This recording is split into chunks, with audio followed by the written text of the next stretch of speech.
In the mountains of Chimran Kel stood an abandoned house everyone feared. People called it the clockmaker's house. Every wall was covered with hundreds of old clocks, big, small, broken, dusty. But the strangest thing was, not a single clock ever moved.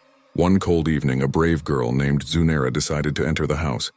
People said the old clockmaker vanished years ago, but his house still felt alive, almost breathing. Zunaira pushed the door. It opened on its own with a long, creepy creak. Inside, the air was heavy and cold. She felt like hundreds of invisible eyes were watching her. The clocks stood still, their hands frozen as if waiting for something.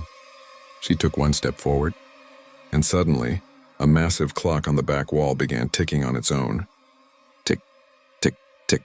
Zunaira froze. She went closer and realized the sound wasn't coming from the gears. It was coming from inside the clock, like footsteps.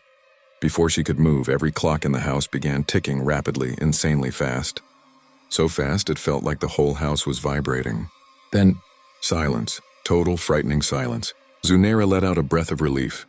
But then from inside one of the clocks, a deep old voice whispered, "Time never returns, but you did."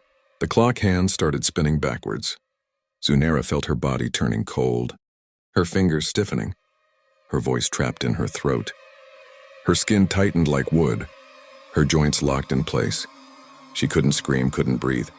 On the wall there was an empty hook, the perfect place to hang a new clock. And slowly and horribly, Zunaira's body twisted and shrank, reshaping into the form of a clock. A brand new clock for the house, but her eyes inside it still blinked, silently begging for help. The next morning, villagers saw a new clock on the wall, still silent, unmoving, except that sometimes it breathed.